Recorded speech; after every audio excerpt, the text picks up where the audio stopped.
Assalamualaikum warahmatullahi wabarakatuh. Halo semuanya, perkenalkan nama saya Eva Delviananda dan di video kali ini saya akan mereview materi dari mata kuliah Sistematika Akuntansi dan Keuangan selama 100 menit. Jadi kenapa video ini berjudul 100 Minutes Siang? Jadi selama 100 menit ke depan kita akan membahas tentang mata kuliah Sistematika Akuntansi dan Keuangan bersama-sama. Sebelumnya saya akan memperkenalkan diri lagi ya, nama saya Fedrizian Anda dengan NPM 22106312500047. Saya dari kelas 3A Sistem Informasi. Nah, apa saja sih yang akan kita bahas di sini? Oke, pertama yang kita bahas yaitu kita ada sedikit pembukaannya atau prolog tentang sudah sejauh apa sih perkembangan teknologi finansial saat ini. Kemudian kita ada membahas tentang uang dan sejarahnya. Kemudian kita membahas mengenai foreign exchange, perbankan, dan perpajakan di Indonesia. Selanjutnya kita akan mempelajari tentang bank digital dan pembayaran elektronik. Selanjutnya kita mempelajari P2P lending dan crowdfunding. Selanjutnya ada sistem investasi, dan yang terakhir ada sistem transfer uang. Oke, yang pertama kita akan membahas pembukaan terlebih dahulu ya. Sudah sejauh apa sih perkembangan teknologi finansial saat ini? Nah, karena kita akan membahas mengenai teknologi finansial atau financial technology atau fintech, pokoknya teknologi yang berhubungan dengan keuangan gitu ya. Jadi kita akan membahas sedikit tentang generasi website. Nah, generasi website itu dapat kita bagi menjadi 3. Yang pertama ada web 1.0, yaitu web generasi paling pertama yang hanya bisa membaca isi dari website atau read only. Contohnya itu seperti search engine Google atau Yahoo. Yang selanjutnya setelah web 1.0 ada web 2.0, yaitu muncullah platform-platform digital dengan interaksi yang lebih luas. Jadi dia nggak cuma bisa read, tapi bisa write juga, makanya disebut dengan read write interaktif. Contohnya itu seperti sosial media yang banyak kita pakai sekarang ya, seperti Facebook, Instagram, X, dan yang lainnya. Nah, yang paling baru dan kayaknya juga lagi hype banget nih di fintech gitu, ada namanya Web 3.0. Berhubungan dengan konsep web semantik, di mana konten web itu tidak hanya dapat dibaca bahasa manusia, tapi juga oleh mesin atau software. Contohnya apa? Contohnya adalah blockchain. Mungkin untuk sebagian orang ada yang masih asing, tapi ada juga yang blockchain, kayak ada yang tahu gitu ya. Karena beberapa contohnya kalau di fintech itu ada Bitcoin atau cryptocurrency yang mungkin udah nggak asing lagi ya untuk beberapa orang gitu. Nah, kita bahas sedikit mengenai blockchain. Apa sih blockchain itu? Blockchain adalah mekanisme basis data lanjut yang memungkinkan untuk berbagi informasi secara transparan dalam jaringan bisnis. Data pada blockchain disimpan pada suatu blok yang dihubungkan dengan rantai. Data bersifat konsisten dan kronologis karena tidak dapat dihapus atau diubah tanpa konsensus jaringan. Teknologi blockchain dapat dibuat buku besar, tidak dapat diubah, namun tetap bisa digunakan untuk melacak pesanan, pembayaran, akun, ataupun transaksi lainnya.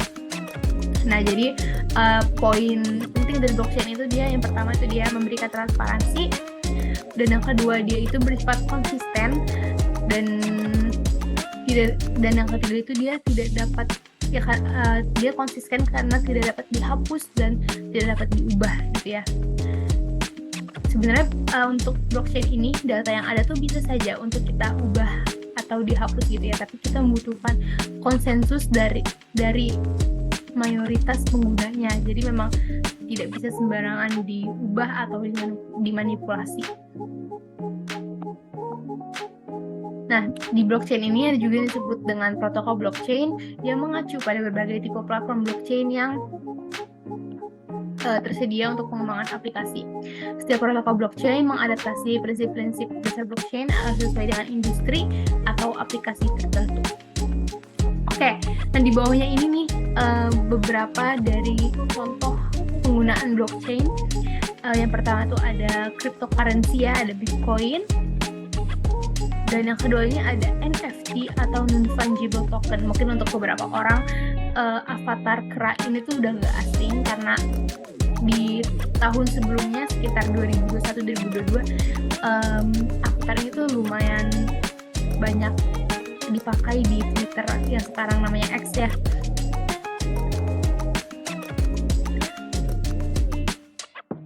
seperti Justin Bieber juga dia pernah make, karena memang saat itu NFT sedang hype banget popularitasnya. Nah, dari blockchain ini kita mempelajari sedikit tentang CeFi dan DeFi. Apa sih CeFi itu? CeFi itu adalah kependekan dari Centralized Finance, yaitu struktur jasa keuangan yang memfasilitasi penggunanya lewat sistem yang tersentralisasi. Terdapat lembaga perantara atau intermediaries yang memiliki kendali penuh atas aset serta uang pengguna. Itulah alasan CeFi masih ada biaya administrasi, biaya layanan, ataupun biaya lainnya harus dibayar. Nah, jadi sesuai namanya, dia itu memfasilitasi penggunanya lewat sistem yang tersentralisasi. Jadi memang dia tuh mengumpul di suatu sistem sentral. Mungkin contohnya itu seperti bank konvensional. Jadi kalau nasabahnya itu mengumpul, misalnya dia mau mentransfer uang, dia melalui bank sentralnya itu, dia melalui bank dulu, baru oleh bank nanti diteruskan ke rekening tujuannya, seperti itu. Nah, kebalikannya dari CeFi itu adalah DeFi. DeFi adalah Decentralized Finance, yaitu seluruh kegiatan yang dilakukan langsung antar pengguna melalui aplikasi khusus yang berjalan di atas blockchain. Nah, ini kita ke blockchain lagi. DeFi menciptakan sistem keuangan yang adil, transparan, dan bebas karena semua orang dapat berpartisipasi. Nah, sesuaikan sama pengertian blockchain tadi ya, dia tuh transparan dan dia bisa langsung terhubung ke sesama penggunanya gitu. Nah, di sini ada sedikit gambarannya. Jadi untuk DeFi, Decentralized Finance-nya, dia bisa langsung terhubung ke pengguna lain tanpa melalui perantara. Sedangkan kalau CeFi, dia untuk menghubungkan satu ke yang lainnya itu dia melalui Centralized Finance itu yang mengatur di tengah-tengahnya sebagai sentralnya. Oke, kemudian di situ ada pertanyaan. Benar gak sih kalau blockchain itu bisa mengurangi kecurangan akuntansi? Jawabannya adalah iya. Blockchain dapat mengurangi kecurangan akuntansi. Kenapa? Karena setiap transaksinya itu dieksekusi sesuai dengan aturan yang telah ditetapkan dan tidak dapat dimanipulasi oleh pihak-pihak tertentu. Nah, seperti tadi pengertian blockchain tadi ya, dia tidak dapat diubah atau dihapus sembarangan karena dia butuh persetujuan dari mayoritas pengguna. Jadi dia memang tidak mudah untuk dimanipulasi. Seperti itu, makanya dia bisa mengurangi kecurangan akuntansi.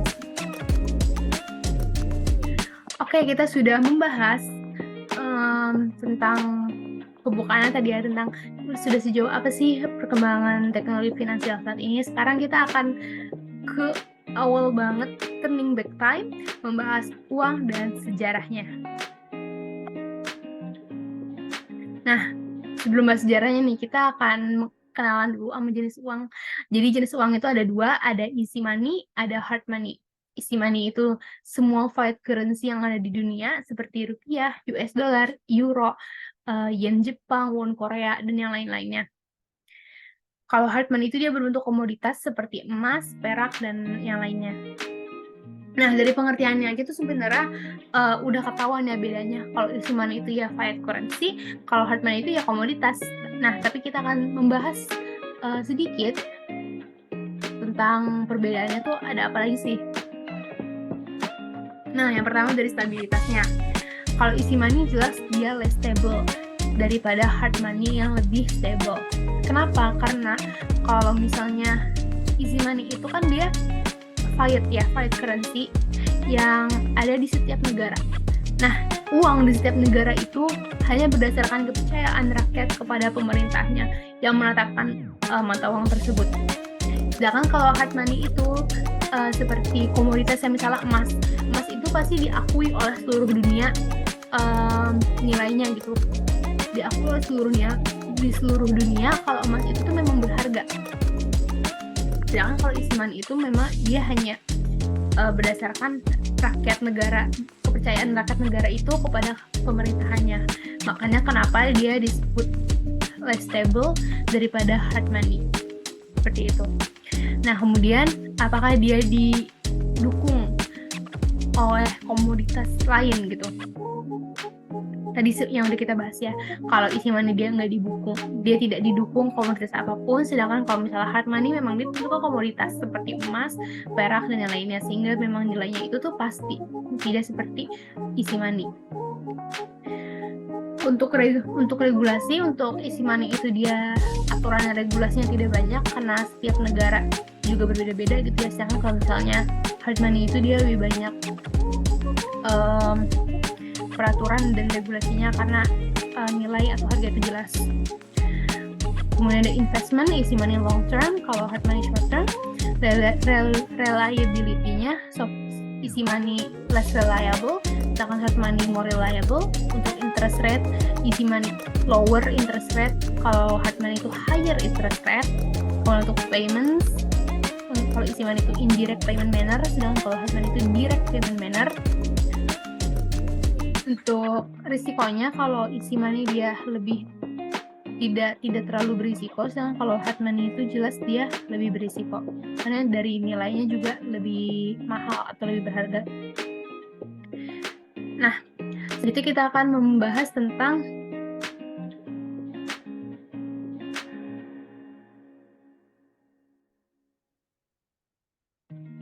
jadi kita akan membahas tentang evolusi uang ya. Jadi yang paling pertama banget itu adalah barter.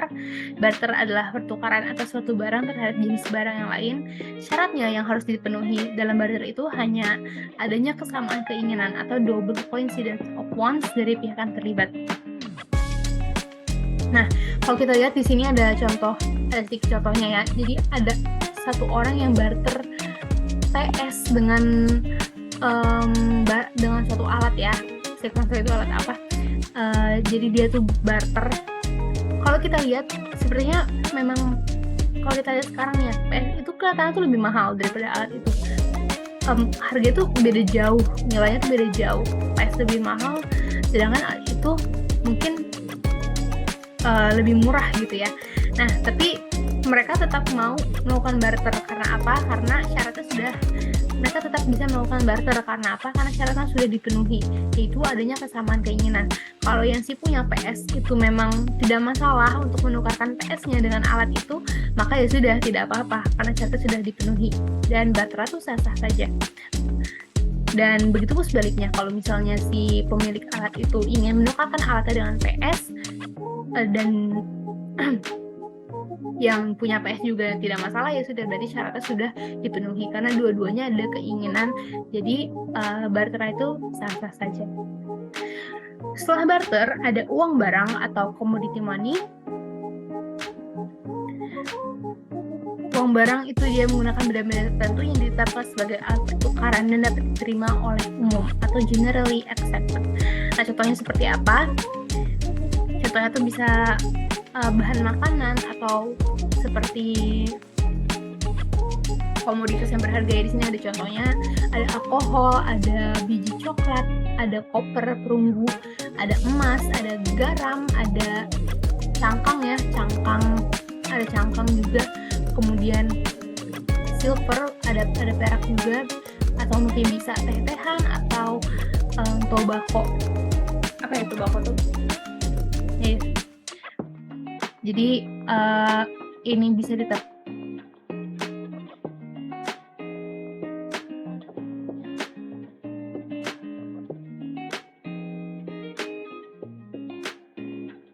Oke, baik. Kita akan lanjut. Setelah tadi ada uang barang, sekarang ada uang logam.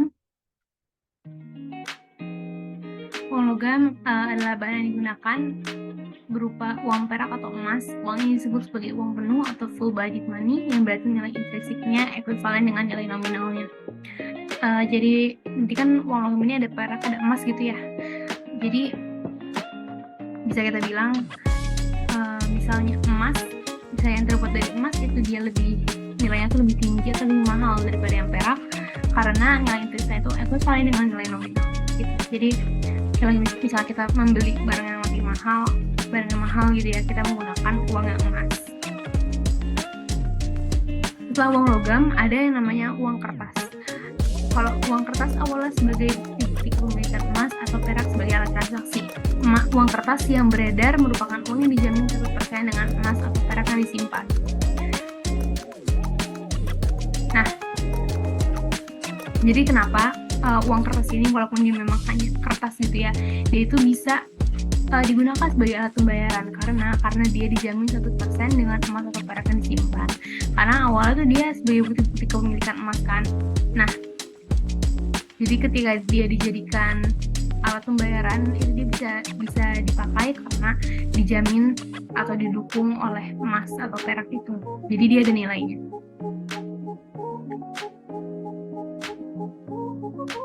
Oke, kita lanjut ke uang digital atau elektronik. Nah, ini tuh yang sekarang di zaman kita sekarang ya, yang banyak dipakai sekarang. Uang digital atau elektronik itu alat pembayaran dalam bentuk elektronik, nilai yang disimpan pada media elektronik tertentu.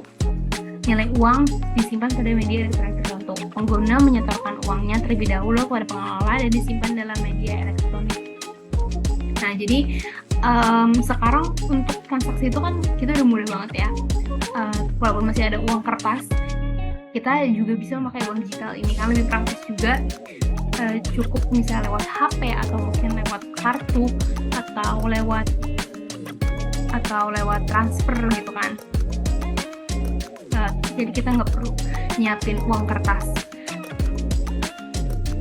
karena kita cukup membayar melalui media elektronik ini.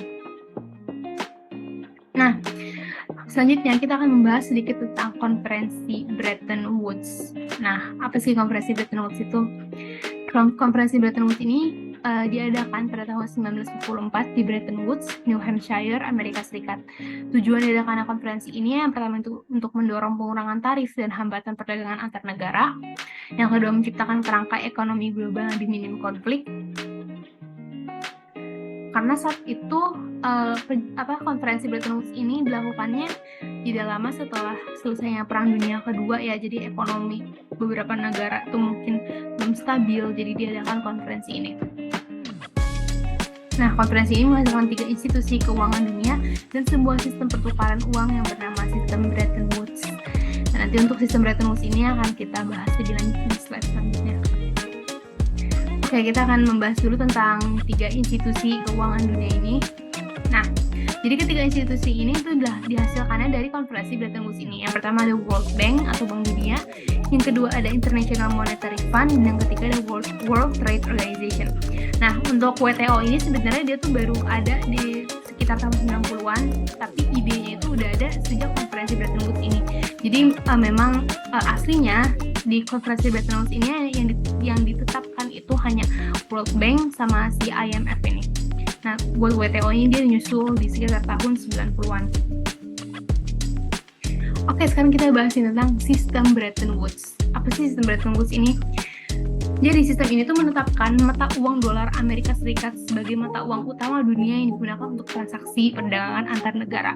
Nah, jadi awalnya itu ada yang mengajukan untuk membuat mata uang baru yang bernama Banker untuk menjadi alat tukar internasional.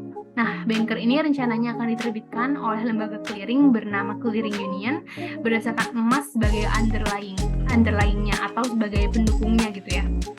Tapi dari pemerintah Amerika itu dia memanfaatkan konferensi ini, dia memanfaatkan momentum ini untuk menetapkan Amerika sebagai negara adikuasa dengan menjadikan dolar Amerika sebagai mata uang internasional.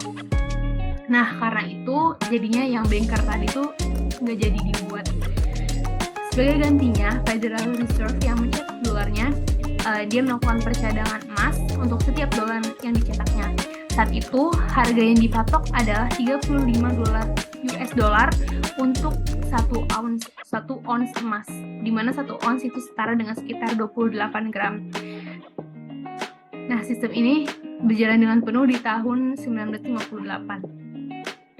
Nah, jadi untuk transaksi internasional gitu ya, setiap negara itu dia mengubah mata uangnya terlebih dahulu ke dalam dolar. Dan dolar sendiri itu dia didukung oleh emas ya, atau gold back dollar, jadi dia di backup sama emas di belakangnya.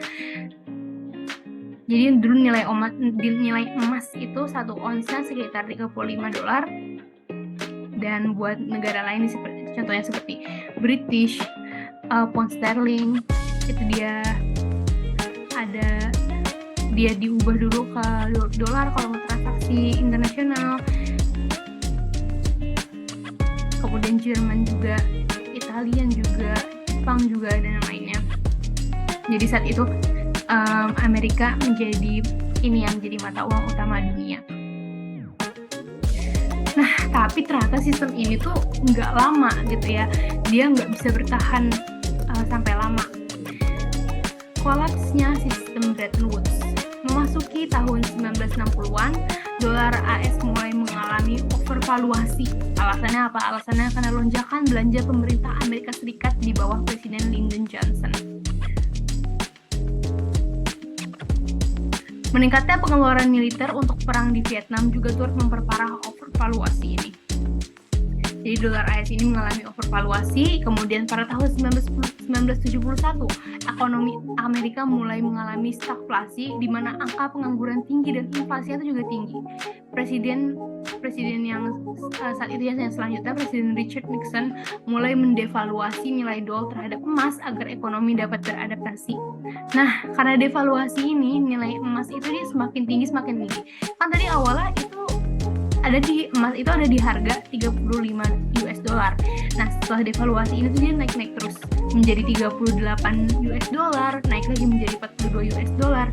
Nah, karena dia naik terus, negara-negara lain dia mulai menukar dolar dengan emas karena ya semakin naik terus, semakin mahal nilai emasnya. Akhirnya negara lain tuh dia menukar dolarnya dengan emas. Nah, karena itu Presiden Nixon mengambil keputusan dengan mencabut konvertibilitas nilai dolar terhadap emas. Nah, sejak saat itu nilai dolar sudah tidak terkait lagi dengan emas. Akhirnya pada 1973 perjanjian Bretton Woods ini pun resmi ditinggalkan dan sudah tidak dipakai lagi. Nah, setelah ditinggalkan ini nilai emas tuh dia langsung melonjak tinggi menjadi $120.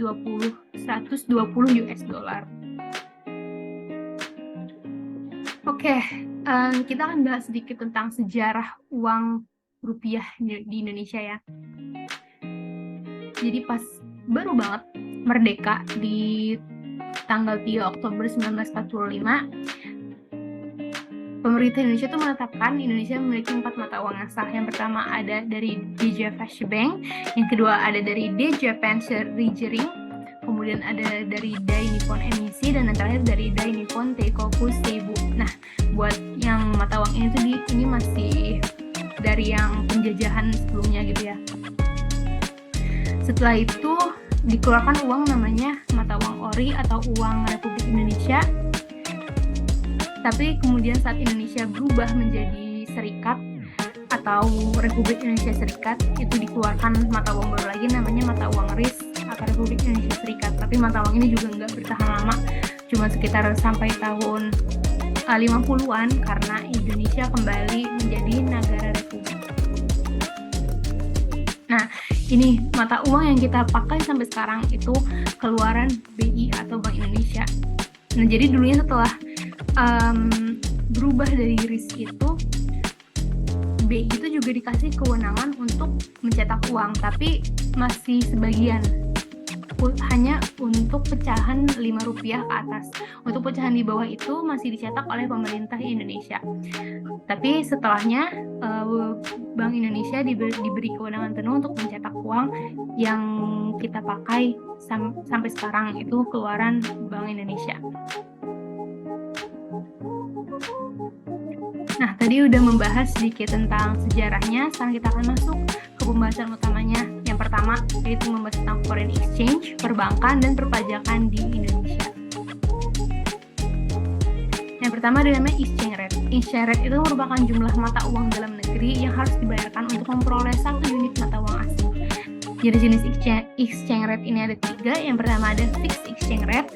Fixed exchange rate ini dipengaruhi mata uang negara lain dan nilai komoditas seperti emas tadi ya. Kemudian ada floating exchange rate yang dipengaruhi demand dan supply dari market. Karena demand dan supply itu dia perubahannya tuh relatif banyak gitu ya, jadi disebut floating exchange rate karena dia sering berubah-ubah. Dan yang ketiga ada managed exchange rate, yaitu yang ada campur tangan dari pemerintah agar tidak terjadi fluktuasi. Nah, ini tadi pengertian dari foreign exchange atau forex. Apa sih forex itu? Forex merupakan aktivitas jual beli mata uang asing yang biasanya dilakukan secara online. Tujuan dari trading forex ini sebagai investasi sendiri adalah mencari keuntungan dari selisih angka penjualan yang dilakukan. Nah, forex ini tuh yang pertama dia tuh memiliki risiko yang tinggi. Tapi walaupun risikonya tinggi itu memang keuntungannya itu juga tinggi ya. Jadi memang high risk, high return. Selanjutnya, forex itu pergerakan mata uang yang sulit diprediksi karena mata uang asing itu kita tidak tahu misalnya besoknya dia pergerakannya seperti apa, di masa depan seperti apa, jadi memang sulit untuk diprediksi. Yang ketiga dia tuh rawan penipuan. Kenapa rawan penipuan? Karena ini ya, karena biasanya dilakukan secara online, jadi minim tatap muka dan mostly memang hanya secara online aja, jadi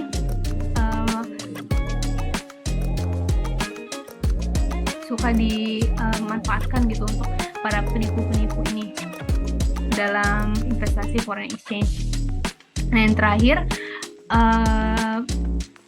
harus aktif secara full time. Nah, poin yang ini tuh dia sedikit nyambung sama yang poin kedua, pergerakan mata uang sulit diprediksi. Karena pergerakan itu sulit diprediksi, jadi kita memang harus memantau terus. Jadi misalkan suka tiba-tiba loss gitu ya, mengalami kerugian atau gimana, jadi kita harus dipantau secara terus-terusan.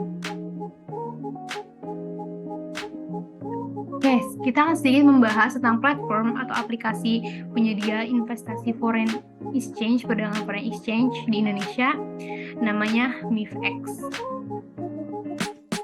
MIFX itu berada di bawah PT Moon Investindo Futures yang merupakan perusahaan pialang berjangka yang didirikan sejak tahun 2000. Nah, MIFX ini dia sudah mendapat perizinan dari Bapepti dengan nomor izin 178-Bapepti-SI-I-2003. MIFX juga merupakan anggota perusahaan pialang pada Jakarta Futures Exchange, Indonesia Commodity and Derivatives Exchange, Clearing Berjangka Indonesia, dan Indonesia Clearing House. Ya, di sini ada legalitasnya. Nah, kita bahas sedikit tentang fitur-fitur yang ada di MIFX. Yang pertama ada informasi dana akun. Nah, di sini dia memberikan informasi mengenai saldo dan ekuitas pada akun si nasabah. Saldo itu adalah jumlah dana yang terdapat pada akun, dan ekuitas itu adalah nilai saldo yang ditambah dengan nilai transaksi yang sedang berjalan karena masih ada di posisi yang terbuka. Nah, selanjutnya ada trading signal. Trading signal itu merupakan fitur berupa informasi dari pihak ketiga yang disediakan sebagai referensi umum nasabah. Nah, trading signal ini tuh bukan sebagai rekomendasi trading, tapi hanya sebagai bantuan referensi untuk mempermudah nasabah dalam memilih pilihan tradingnya. Informasi apa saja ada di trading signal? Di sini ada informasinya. Pertama ada take profit, ada stop loss, ada sumbernya juga, dan ini juga diberi keterangan ya, apakah dia potensi buy atau potensi sell.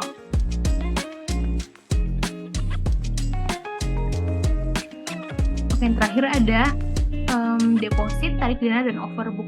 Nah, fitur ini tuh berkaitan dengan dana pada akun si nasabah. Nah, ketiga fitur ini hanya dapat diakses melalui akun live.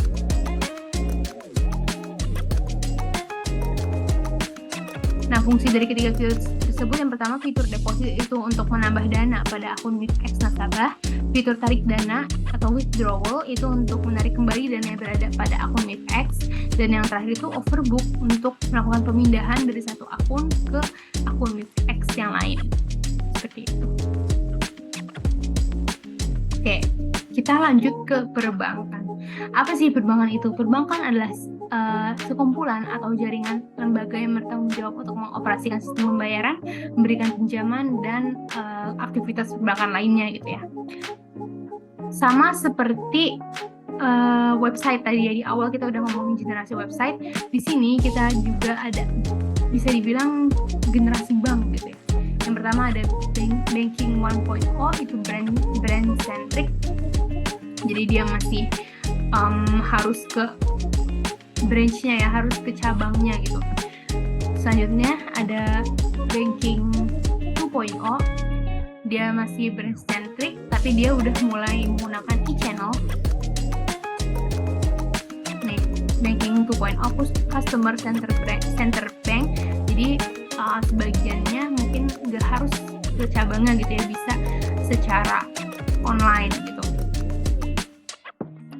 Banking 3.0 less branch, e-channel, mobile centric. Banking is no longer something you do, but something you do gitu ya.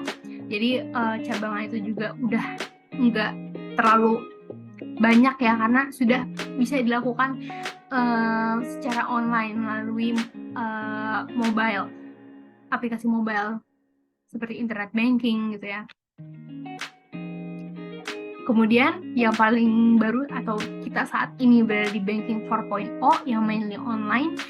Banyaknya itu online, misalnya kayak pembukaan rekening sekarang sudah bisa online, atau misalnya kita mau setor tarik tunai gitu ya, itu udah bisa cukup kita sendiri gitu, nggak perlu ke cabangnya. Mobile only, web only, dan e-channel. Banking everywhere, never at a bank. Jadi kita bisa banking di mana aja, nggak harus ke banknya terlebih dahulu. Nah, kalau di Indonesia ini bank itu ada dua, ada konvensional dan syariah. Nah, bedanya apa sih? Yang pertama, bank syariah itu dia hanya berinvestasi pada usaha yang halal, sedangkan bank konvensional itu dia berinvestasinya itu di mana aja, nggak mandang apakah dia halal atau haram gitu ya. Selanjutnya, bank syariah itu berdasarkan sistem bagi hasil, margin keuntungan, dan fee. Kalau misalnya bank konvensional dia berdasarkan sistem bunga. Bank syariah dia besaran bagi hasil berubah-berubah sesuai kinerja usahanya. Kalau bank konvensional besaran bunganya tetap. Bank syariah profit dan falah oriented, kebahagiaan dunia dan akhirat, sejahtera lahir dan batin. Kalau bank konvensional itu dia profit oriented, jadi dia melihat dari keuntungannya saja gitu ya.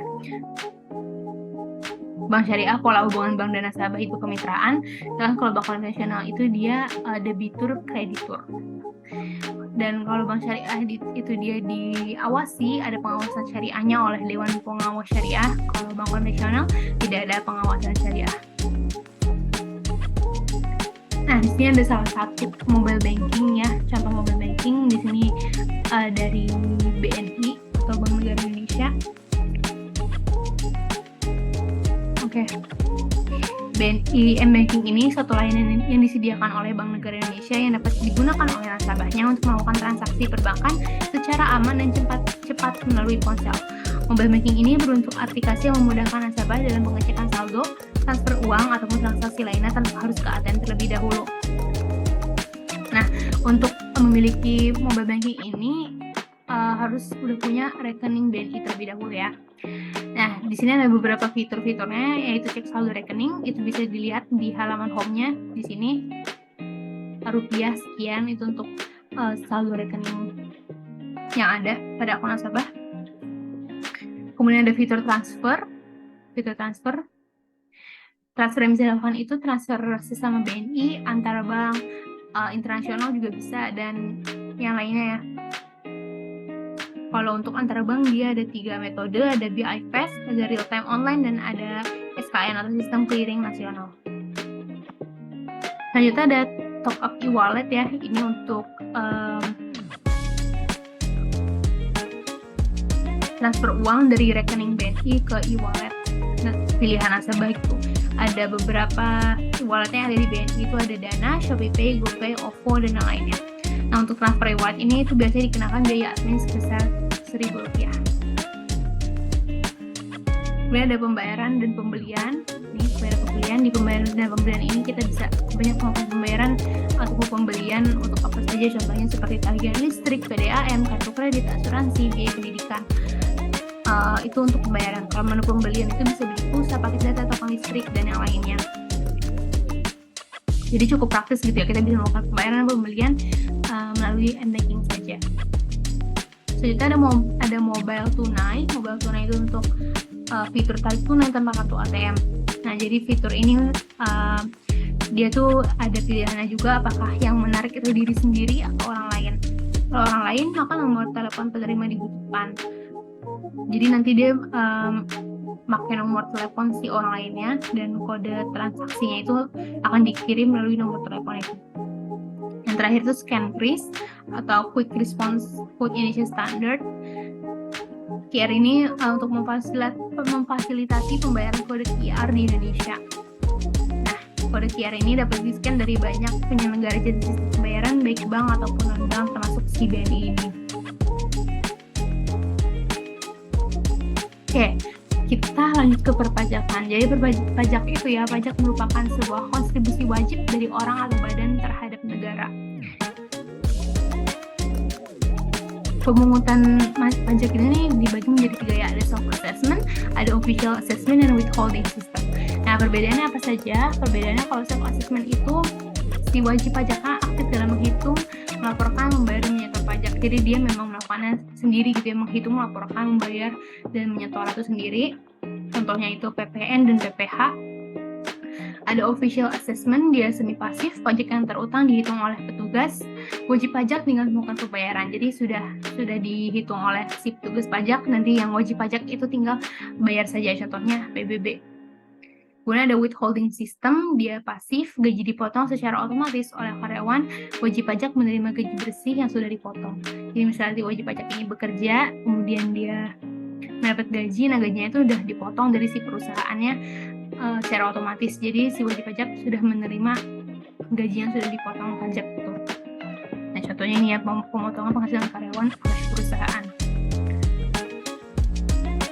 Nah, untuk pajak ini aktivitas pajak itu sudah bisa dilakukan secara online di djponline.go.id, Direktorat Jenderal Pajak Online. Nah, beberapa yang bisa dilakukan itu pertama ada e-filing, itu digunakan wajib pajak dengan melakukan pelaporan SPT atau surat pemberitahuan tahunan secara online. Kemudian ada e-billing sebagai pembuatan kode billing untuk proses pembayaran pajak secara online. E-billing ini memiliki fungsi sebagai pengganti SSP atau surat keterangan pajak. Dan terakhir adalah e-registrasi, itu untuk pendaftaran NPWP secara online untuk masyarakat yang sudah memenuhi syarat. Ini maksudnya syarat wajib pajak ya. Dalam proses registrasi ini, yang perlu disiapkan itu alamat email yang aktif, nomor KTP, dan nomor kartu keluarga. Oke, jadi kita sudah membahas tentang foreign exchange, perbankan, dan perpajakan. Sekarang kita akan membahas tentang bank digital dan pembayaran elektronik. Oke, ini sedikit gambaran fintech industry mapping. Ini dari 2018 ya, 2018 report. Sini ada beberapa fintech, deposit dan lending, peminjaman, peer-to-peer lending, and alternative underwriting platforms. Kemudian ada blockchain atau crypto, ada regulatory tech, regtech, audit, risk and regulatory compliance software. Kemudian ada personal finance, tools to manage bills and track personal and or credit accounts. Kemudian ada payments atau billings, nih yang mungkin yang paling sering dipakai ya. Payments processing, card developers, subscription billing software tools. Kemudian ada insurance atau asuransi, ada capital markets, ada wealth management, ada market provisioning, dan ada capital raising atau crowdfunding gitu ya. Oke, tadi kita udah membahas mengenai bank konvensional. Sekarang ada lagi nih namanya bank digital. Nah, bank digital itu apa sih? Bank digital adalah bank yang menyediakan dan menjalankan kegiatan usaha melalui saluran elektronik tanpa kantor fisik selain satu kantor pusat atau kantor fisiknya itu terbatas dan nggak banyak. Nih beberapa bank digital yang ada di Indonesia itu ada Blue by Bisa Digital, ada Jago, ada Line Bank, ada Genius, ada Digibank by DBS, dan ada Cbank juga ya. Nah, bedanya apa aja sih sama bank konvensional? Yang pertama itu branchless. Bank digital itu branchless. Kalau misalnya bank konvensional itu dia cabangnya banyak. Kalau digital ini tuh dia sedikit banget ya, atau hanya memiliki satu kantor pusatnya aja. Yang kedua, biasanya beberapa bank digital itu dia cardless, dia nggak punya kartu, jadi memang full online aja melalui smartphone. Yang ketiga, semua aktivitas perbankan dilakukan secara online. Dan yang keempat, target penggunanya biasanya milenial atau anak muda.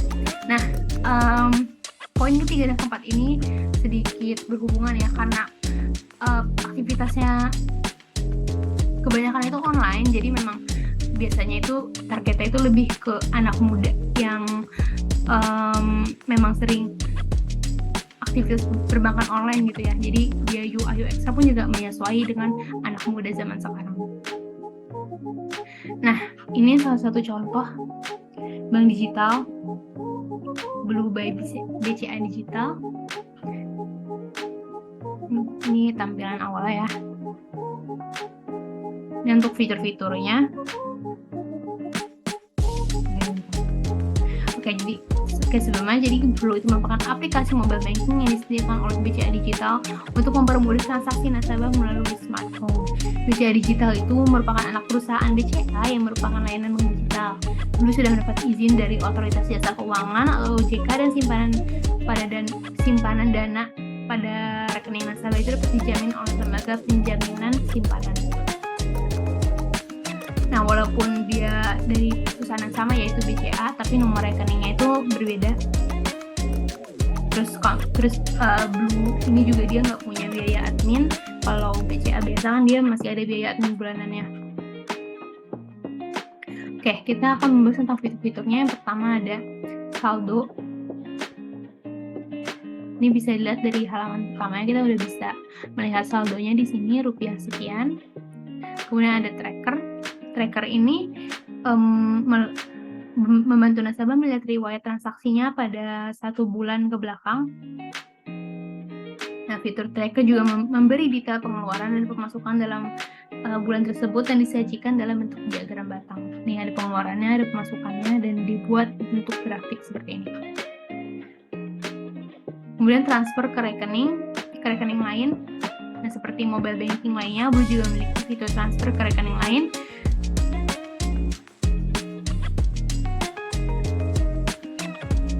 Buat metode transfernya juga ada BI Fast dan ada real time online.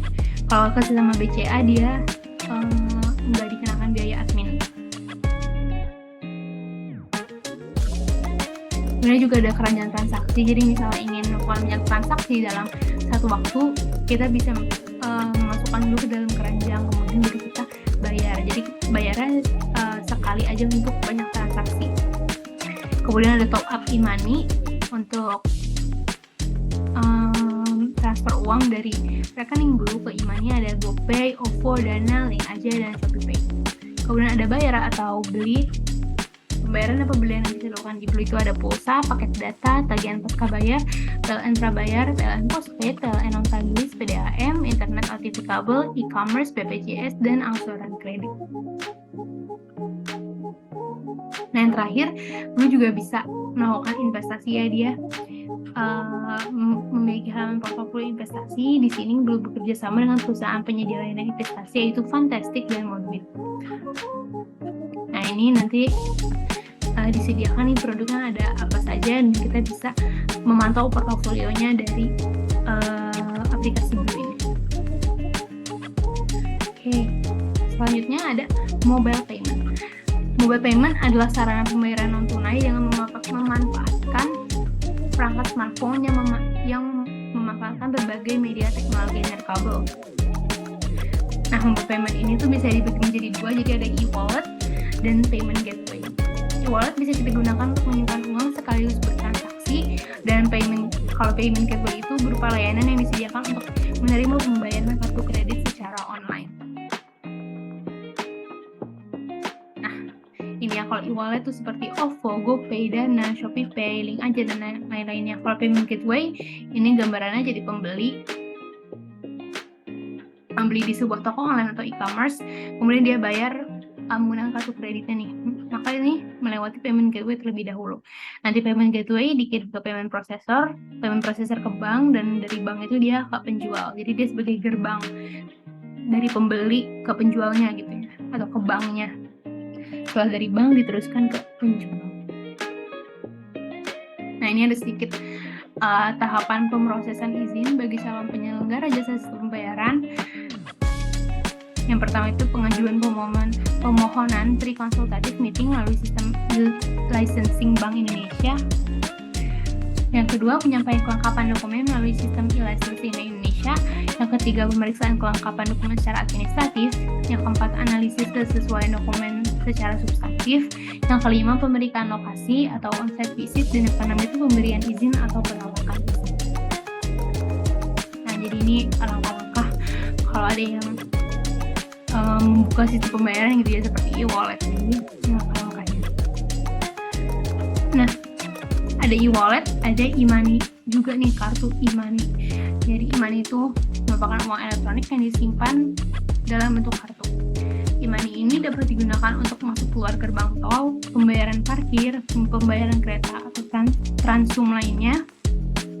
Kemudian bisa pembelian atau pembayaran juga yang menerima e-money.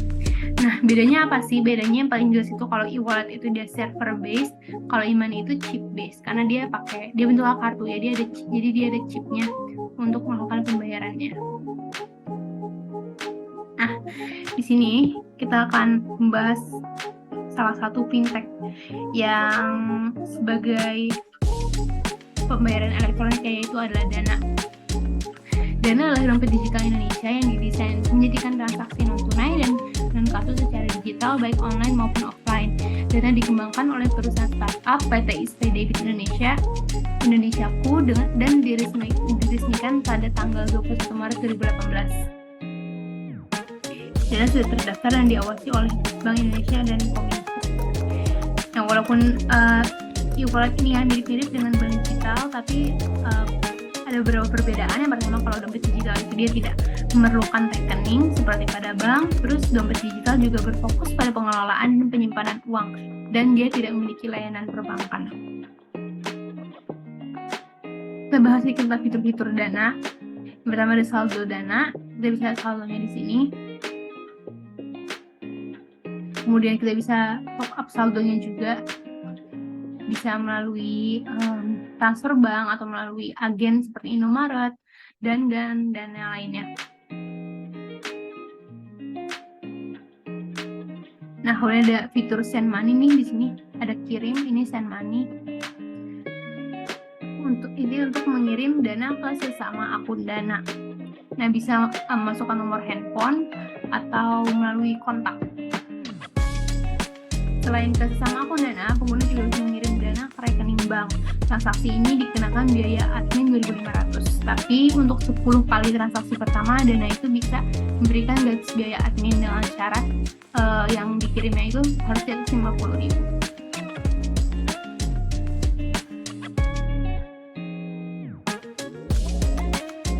Kemudian ada request money ya, atau minta dana, request money. Ini untuk fitur di mana pengguna dapat mengajukan permintaan sejumlah uang kepada pengguna lain dengan menggunakan scan QR.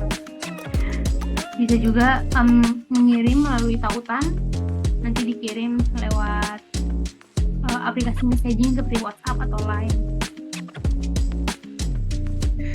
Kemudian ada Dana Statement. Dana Statement merupakan kumpulan riwayat transaksi yang dimiliki pengguna Dana. Di situ ada seluruh riwayat transaksi dalam satu bulan dan disajikan pula dalam bentuk diagram untuk mempermudah pengguna melihat pemasukan dan pengeluaran. Nah, terus Dana juga bisa transaksi kris ya dengan scan melalui smartphone. Nah, ini merupakan salah satu fitur Dana juga, namanya Dana Protection. Dana Protection itu merupakan fitur jaminan proteksi 100% untuk kenyamanan dan keamanan pengguna saat transaksi melalui Dana. Dana juga menyediakan garansi 100% uang kembali saat ada yang menyalahgunakan akun atau di luar kendali pengguna, tentu dengan syarat dan ketentuan yang berlaku. Jadi Dana Protection ini bisa menjamin saldo kamu ya dari penyalahgunaan akun, dan ada garansi 100% uang kembali juga.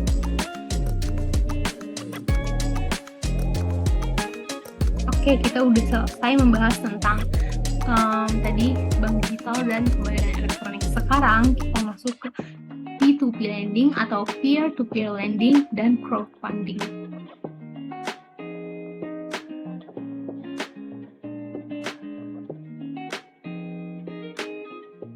Nah, P2P lending itu apa sih? P2P lending atau peer-to-peer lending merupakan platform online yang menyediakan fasilitas bagi pemilik dana atau lender untuk memberikan pinjaman secara langsung kepada debitur atau borrower dengan return yang lebih cepat. Peminjam juga bisa mengajukan kredit secara langsung dengan syarat yang lebih mudah dan proses yang lebih cepat juga. Nah, ini ada P2P lending model. Jadi di sini lenders atau pemilik dana dan peminjam dana itu dihubungkan melalui P2P platforms. Jadi pemilik dana dia memberikan dananya kepada peminjam, nanti peminjam membayar kembali dengan interest atau dengan bunganya gitu ya. Nah, ini kan kita ngomongin tentang peminjaman uang, tentang pinjaman gitu ya. Sekarang itu lagi marak yang namanya pinjol ilegal. Pinjol itu adalah peminjaman online, terus ini yang ilegal ya. Ini salah satu contoh modusnya. Katanya pinjaman Anda di aplikasi Dana Pintar sudah terlambat. Hari ini adalah masa tengah akhir kami mengendarai mobil putih dengan misi rumah kerja Anda untuk menghindari kehilangan pekerjaan atau lingkungan alam. Nah, jadi itu dia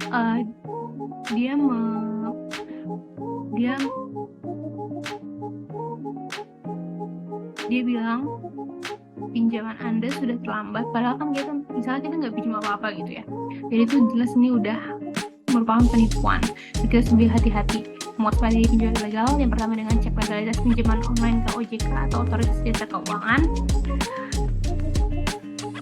Karena kalau misalnya dia ternyata tidak ada legalitas OJK-nya, maka bisa dibilang mereka ilegal gitu.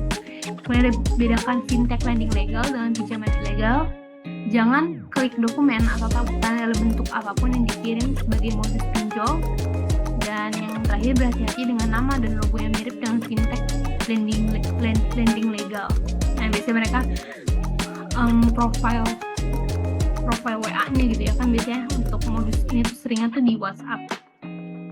Profile WA-nya tuh, nama WA-nya itu dia mengikuti dari fintech lending yang legal gitu. Padahal sebenarnya beda gitu. Tapi kalau misal orang ada yang nggak teliti gitu, mereka kira oh ini dari aplikasi ini nih, ini dari aplikasi ini gitu. Padahal bukan gitu. Padahal itu merupakan pinjol ilegal seperti itu, kayak penipuan.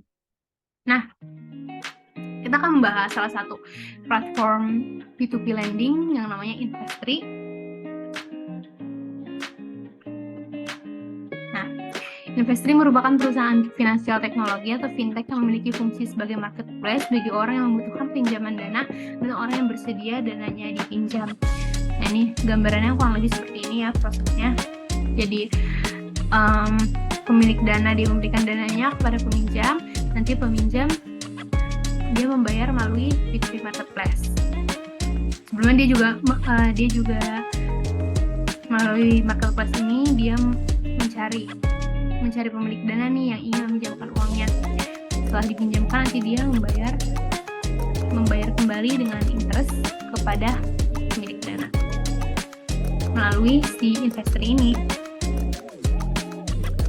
Oke, investor ini sudah beroperasi sejak 2015 dan sudah berizin dan diawasi oleh OJK.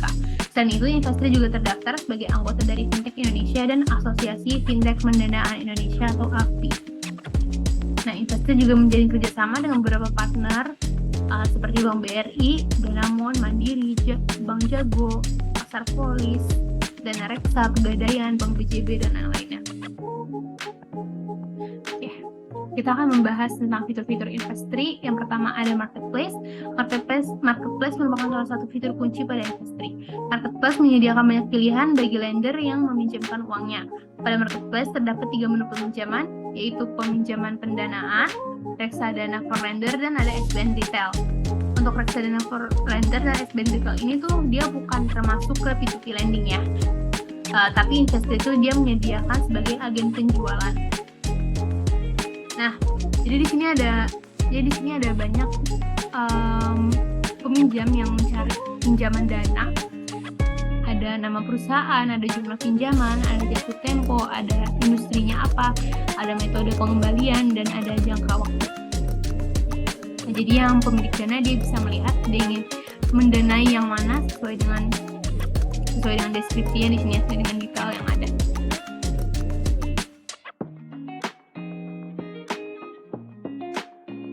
Nah, ini yang pendanaan. Kalau untuk yang reksadana juga kalau di sini yang ada itu reksadana pasar uang yang memiliki risiko rendah. Ini ada NAB-nya, ada total dana kelolaan, ada kinerja 1 tahun, ada bank kustodiannya, ada tanggal peluncuran, ada tanggal NAB-nya, dan periode investasinya. Buat SBN Retail sendiri tuh dia belum ada lagi produk yang ditawarkan. Nah, melakukan peminjaman di Investri. Jadi di Investri itu dia peminjamannya dibagi menjadi 4. Yang pertama ada buyer financing.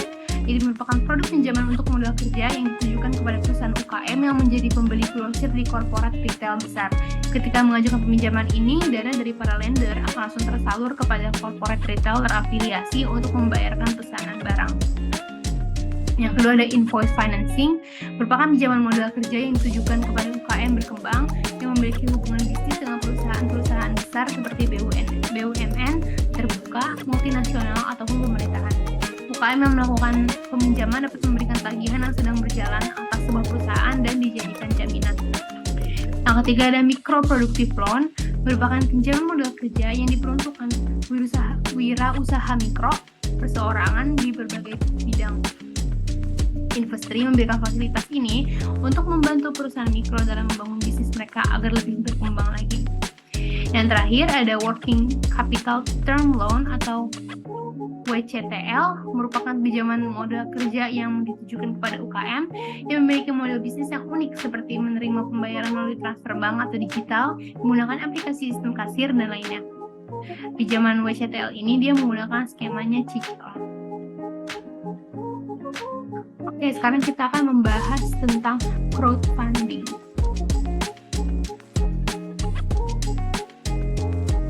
Oke, jadi crowdfunding adalah teknik pendanaan untuk proyek atau unit usaha yang melibatkan masyarakat secara luas.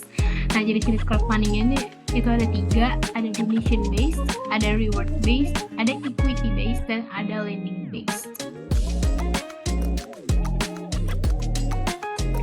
Nah, jadi di sini ada sedikit perbedaan ya dari peer-to-peer lending dengan crowdfunding. Yang pertama, kalau P2P lending itu dia bersifat pinjaman atau pendanaan, kalau crowdfunding itu dia penawaran saham perusahaan.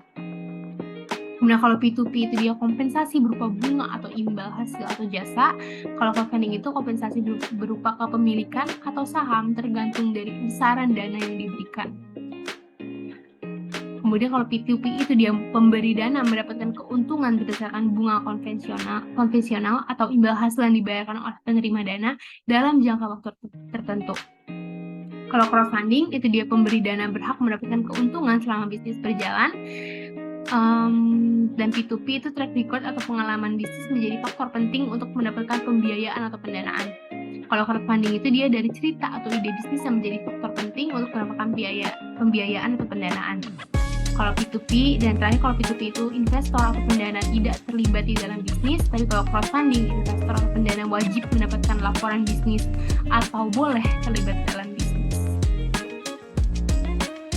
Nah, itu sedikit perbedaan antara P2P lending dengan crowdfunding.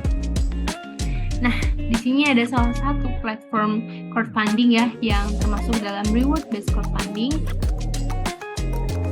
yaitu kitabisa.com. Kita bisa merupakan salah satu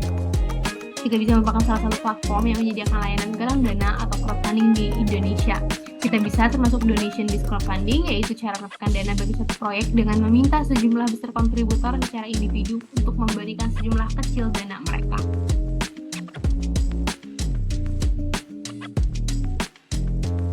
Nah, kita bisa ini sudah menjadi platform galang dana sejak tahun 2013 dan sudah menerima legalitas dari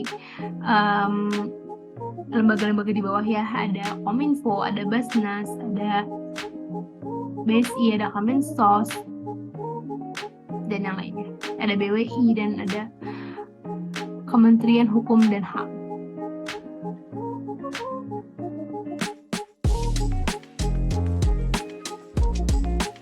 Oke. Sini kita membahas sedikit fitur pada Kitabisa. Yang pertama ada fitur untuk donasi. Pada halaman ini, donatur dapat memilih penggalangan dana yang ingin didonasikan. Pemilihan donasi dapat difilter berdasarkan kategorinya ya. Di sini ada kategori bantuan pendidikan, lingkungan, kegiatan sosial, infrastruktur umum, karya kreatif dan modal usaha, menolong hewan, rumah ibadah, difabel, zakat, panti asuhan, pelari baik, kemanusiaan, dan ada wakaf. Nah, di sini bencana alam misalnya seperti untuk hutan gitu dan yang lainnya. Nah, kita bisa juga membuat beberapa donasi yang di-highlight yang berada pada halaman paling depan. Jadi ketika penggunanya itu membuka halaman Kitabisanya itu, ini ada penggalangan dana mendesak ya. Penggalangan dana mendesak dianggap yang paling membutuhkan, harus segera disalurkan dananya. Penggalangan dana mendesak ini dipilih sendiri oleh tim Kitabisa sesuai dengan tingkat urgensinya. Jadi bisa dipastikan galangan dana yang ada memang benar-benar membutuhkan. Ya, di sini jadi oleh tim Kitabisa itu ditentukan nih galangan dana mana saja yang memang mendesak dan harus segera disalurkan. Kemudian ditaruh di halaman yang paling depan. Oke, selain donasi ada juga fitur zakat. Jadi jika ada yang ingin zakat gitu ya, dia bisa menyalurkannya di Kitabisa. Nah, jadi dialurkannya itu bisa ke lembaga amil zakat di Indonesia atau ke program spesifiknya yang program Kitabisa atau lembaga yang bekerja sama dengan Basnas. Jadi bisa disalurkan misalnya ke Basnas, ke Yayasan Dompet Duafa Republika, ke Rumah Zakat, ke Gereja Yatim dan Duafa dan lain-lainnya, atau misalnya ke sebuah program. Bisa di sini ada program yang sucikan harta dengan bisa zakat penghasilan, ada sucikan harta dengan zakat mal, bisa zakat untuk bantu orang terdekat dan lain-lainnya. Nah, jadi di sini ada kalkulator ya. Jadi di sini juga ada kalkulator zakat yang bisa membantu pembayar zakat menentukan nih dia harus bayar berapa. Jadi zakatnya di sini ada dua, ada zakat profesi dan ada zakat mal. Nah, jadi untuk zakat mal nanti untuk kalkulator itu ditanya nilai deposito, tabungan atau giro, nilai properti dan kendaraan, emas, perak, permata sejenisnya karena ini adalah zakat kekayaan ya. Kemudian ada saham, piutang, dan sosial berharga lainnya. Kemudian ada utang pribadi yang jatuh tempo pada tahun ini. Nanti ini dihitung, maka nanti keluar hasilnya. Hasil perhitungan zakat mal, rupiah sekian. Nah, nanti kita bisa diberi pilihan juga untuk langsung membayar zakat sesuai dengan hasil perhitungan ini. Dan kalau zakat profesi ini pendapatan ditanya penghasilan per bulan, pendapatan lain per bulannya, dan utang atau cicilan, kemudian dihitung maka keluar juga perhitungan zakat profesinya. Sama seperti yang tadi, kita juga diberi opsi untuk membayar zakat langsung saat itu. Dengan memilih dulu nih lembaga amil zakatnya itu mau disalurkan kemana. Nah, ini alur galang dana secara simpelnya ya. Jadi pertama orang mendaftarkan penggalangan dana dengan menggunakan akun Kitabisa gitu ya. Kemudian diverifikasi oleh Kitabisa. Ketika sudah diverifikasi, jadi ketika mendaftar penggalangan dana itu dibutuhkan beberapa dokumen, misalnya seperti beberapa dokumen, misalnya seperti kalau misalnya kategori kesehatan maka dibutuhkan rekam medis. Nanti rekam medis itu akan diverifikasi oleh Kitabisa. Nah, nanti ketika sudah terverifikasi dan sudah di ACC gitu oleh Kitabisa, maka memasuki masa publikasi campaign. Jadi di sini melakukan kampanyenya ya, kampanye donasinya. Nanti dari donatur itu berdonasi, dananya masuk. Ketika dana sudah terkumpul sesuai dengan targetnya, maka dipotong pemotongan biaya operasional sebesar 5%. Nah, tapi pengecualian untuk kategori bencana alam dan zakat itu dia tidak dipotong 5% atau biaya operasional 0. Tapi untuk yang lain ada pemotongan biaya operasional sebesar 5%. Jadi ketika sudah dipotong, maka dana tersebut bisa disalurkan ke yang membutuhkan. Seperti itu. Oke, kita sudah membahas tentang P2P lending dan crowdfunding. Sekarang kita akan membahas mengenai sistem investasi.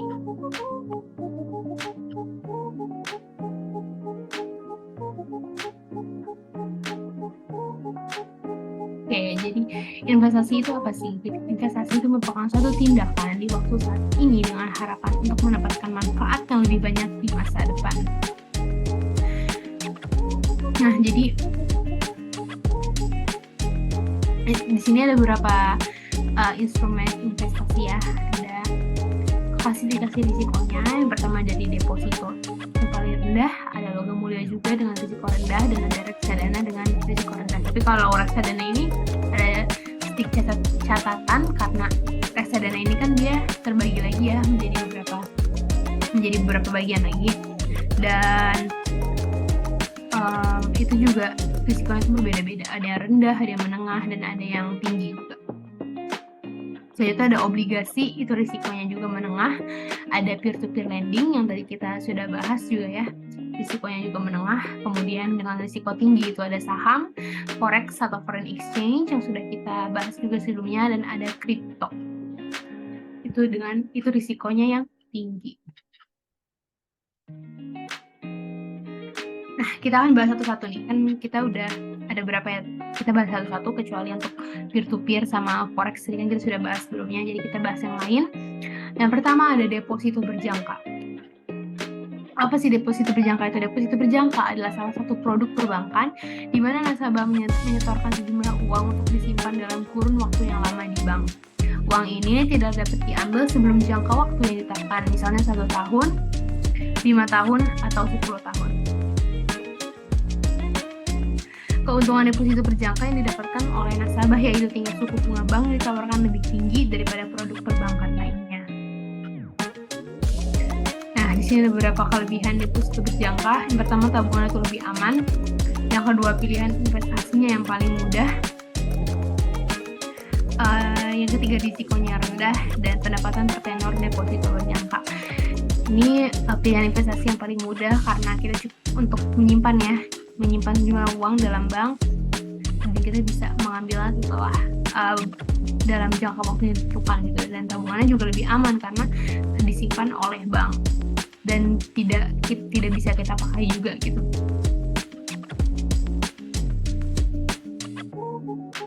Nah, selanjutnya ada emas digital atau e-gold. Emas digital merupakan emas yang diperdagangkan secara digital atau melalui platform online. Aset logam mulia seperti emas menjadi salah satu instrumen investasi jangka panjang yang menjanjikan karena setiap tahunnya mengalami kenaikan. Nah, ini untuk contoh penyedia emas digital itu ya, ada Indogold dan Treasury.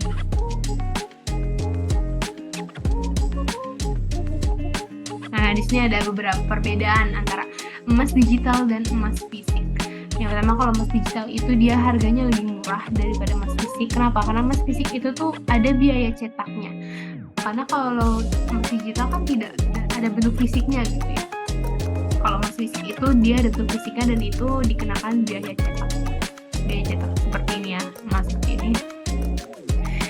Kemudian emas digital dapat dibeli melalui aplikasi, sedangkan emas fisik itu harus pergi dulu ke toko. Jadi kalau emas digital itu cukup melalui smartphone saja kita sudah bisa membeli emas digital. Emas digital selisih harga jual belinya itu bisa dipantau, tapi kalau emas fisik itu selisih harga jual belinya itu sulit dipantau. Karena kalau emas digital kan kita melalui aplikasi ya, jadi kita bisa memantau tuh harga jual belinya. Kemudian emas digital bisa menjadi mahar, tapi harus dicetak terlebih dahulu karena namanya bentuknya digital kan. Dan kalau mahar kan kita membutuhkan emas fisik, jadi kita harus mencetak terlebih dahulu. Kalau emas fisik bisa langsung menjadi mahar.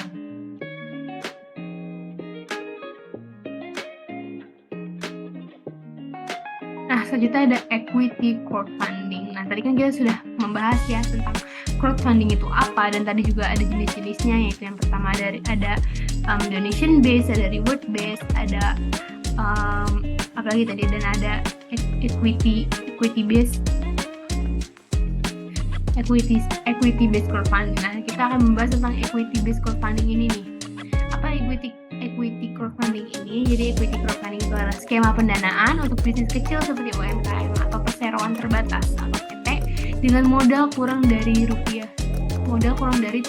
miliar rupiah dengan cara patungan oleh masyarakat luas dalam bentuk kepemilikan saham.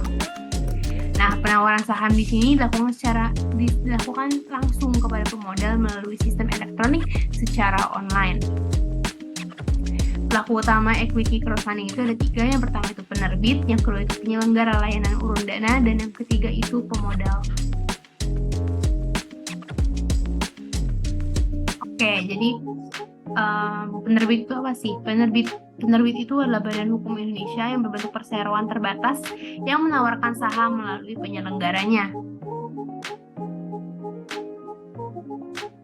Yang kedua ada penyelenggara layanan urun dana. Nah, dia itu badan hukum Indonesia yang menyediakan, mengelola, dan mengoperasikan layanan urun dana. Dan yang terakhir adalah pemodal. Pemodal itu adalah pihak yang melakukan pembelian saham penerbit melalui penyelenggara. Nah, penawaran saham setiap penerbit melalui layanan urun dana ini dilakukan melalui penyelenggara yang telah memperoleh izin dari OJK, dan penawaran saham dilakukan dalam jangka waktu paling lama 12 bulan. Dengan total dana yang dihimpun itu melalui penawaran saham paling banyak yaitu 10 miliar rupiah. Selain itu, berdasarkan POJK nomor 37/POJK.04/2018, setiap pemodal dengan penghasilan sampai dengan Rp500 juta per tahun, maka batas maksimal investasi pemodal tersebut adalah 5% dari jumlah pendapatan per tahun.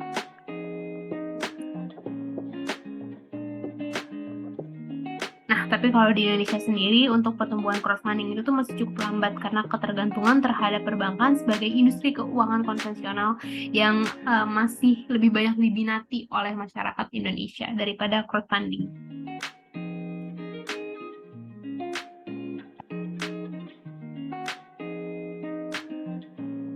Oke, selanjutnya ada obligasi atau surat hutang. Apa obligasi itu? Jadi obligasi adalah surat hutang jangka panjang, menengah maupun jangka panjang yang dapat diperjualbelikan. Obligasi berisi janji dari pihak yang menerbitkan efek untuk membayar imbalan berupa bunga atau kupon pada periode tertentu dan melunasi pokok hutang pada akhir waktu yang telah ditentukan kepada pihak pembeli obligasi tersebut. Obligasi merupakan salah satu investasi efek berpendapatan tetap yang bertujuan untuk memberikan tingkat pertumbuhan nilai investasi yang relatif stabil dengan risiko yang relatif lebih stabil juga dibandingkan dengan saham. Nah, jadi di sini ada jenis-jenis obligasi. Jenis obligasi itu ada 3. Yang pertama ada obligasi pemerintah, yaitu obligasi dalam bentuk surat utang negara yang diterbitkan oleh pemerintah RI. Kemudian ada obligasi korporasi, yaitu obligasi berupa surat utang yang diterbitkan oleh korporasi Indonesia, baik BUMN maupun korporasi lainnya. Dan yang terakhir ada obligasi retail yang diterbitkan oleh pemerintah yang dijual kepada individu atau perseorangan melalui agen penjual yang ditunjuk oleh pemerintah.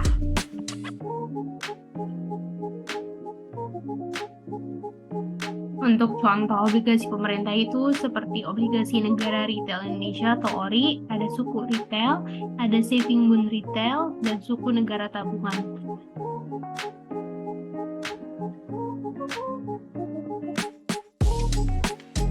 Itu contoh dari obligasi. Nah, kita masuk ke reksadana nih atau mutual fund. Berdasarkan Undang-Undang Pasar Modal Nomor 8 Tahun 1995 Pasal 1 Ayat 27, reksadana didefinisikan sebagai wadah yang dipergunakan untuk menghimpun dana dari masyarakat pemodal untuk selanjutnya diinvestasikan dalam portofolio efek oleh manajer investasi. Nah, jadi reksadana ini salah satu investasi yang paling bisa dibilang yang paling mudah gitu untuk masyarakat awam yang ingin mencoba investasi. Dana yang ada di dalam reksadana merupakan dana bersama dari para pemodal, dan manajer investasi merupakan orang yang dipercaya untuk mengelola dana tersebut. Reksadana merupakan salah satu alternatif investasi bagi masyarakat pemodal, khususnya yang kecil dan tidak memiliki pengetahuan yang cukup. Ya tadi, jadi reksadana atau mutual fund ini memang cocok untuk jika ada masyarakat awam yang ingin mencoba investasi seperti itu. Nah, jadi jenis reksadana di sini ada 4. Yang pertama ada reksadana pasar uang atau money market fund.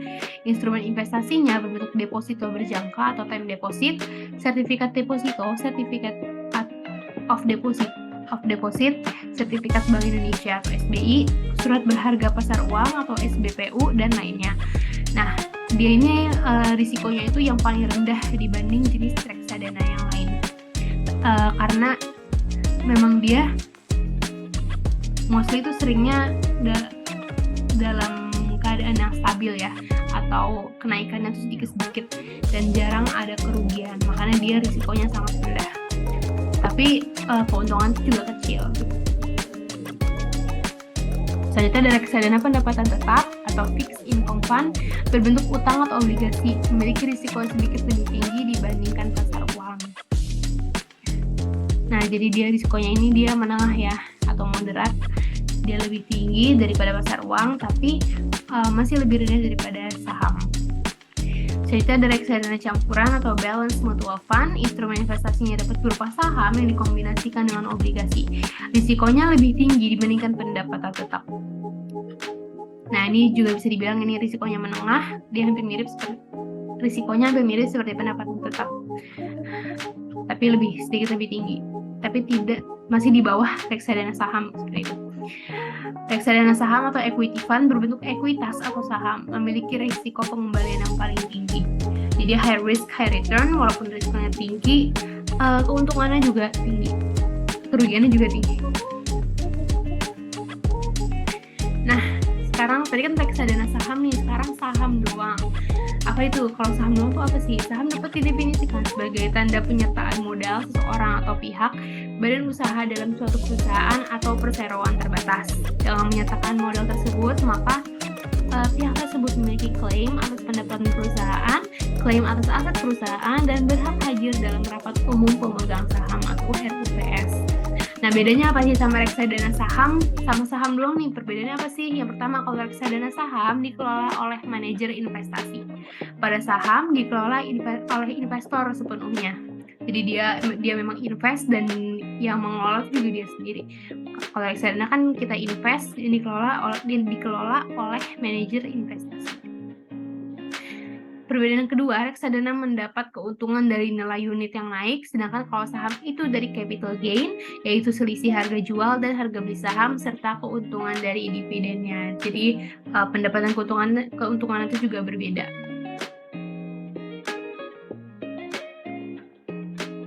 Nah, selanjutnya ada ETF atau Exchange Traded Fund. ETF merupakan reksadana berbentuk kontrak investasi kolektif yang unit penyertaannya diperdagangkan di bursa efek. Kelebihan ETF, yang pertama itu mudah dan fleksibel, yang kedua rendah biaya dan risiko, yang ketiga cakupan yang luas, dan yang keempat transparan.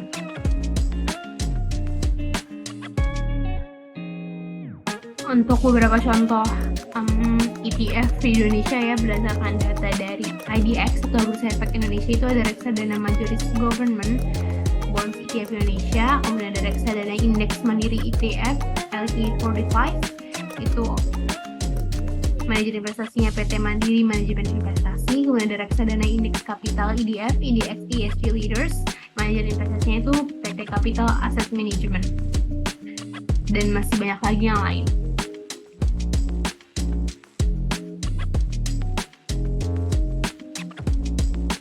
Nah, ini sedikit perbedaan antara mutual fund atau reksadana dengan ETF. Pertama, perdagangannya melalui apa? Kalau mutual fund atau reksadana itu via manajer investasi atau agen penjual reksadana. Kalau ETF itu melalui dealer partisipan di pasar primer dan broker manapun di pasar sekunder. Minimum pembeliannya kalau di reksadana 1 unit, kalau di ETF berbeda ya, di pasar primer dia creation unit sampai dengan 100.000 unit atau 1.000 lot. Kalau pasar sekunder 1 lot atau 100 unit. Biaya transaksinya kalau di reksadana biaya pembelian dan penjualan kembali umumnya 1% hingga 3%. Kalau misalnya ETF sesuai dengan komisi biaya komisi broker. Risiko transaksi, kalau reksadana risiko manajer investasi dari pengelolaan portofolio.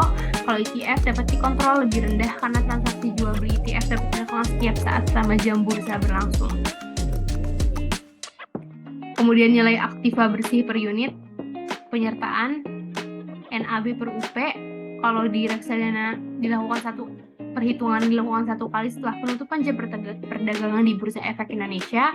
Kalau ETF itu perhitungan indikasi dilakukan setiap saat selama jam perdagangan Bursa Efek Indonesia. Jadi kalau yang di reksadana itu setelah penutupan jam, kalau ETF selama jam perdagangan. Harga kalau reksadana itu di akhir hari, kalau ETF itu real time. Underlying-nya kalau reksadana itu adalah saham, kalau ETF itu indeks acuan. Settlement,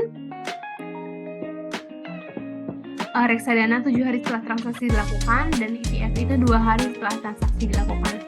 Kemudian apakah reksadana punya nilai partisipan? Tidak ada, tapi kalau ETF itu dia ada.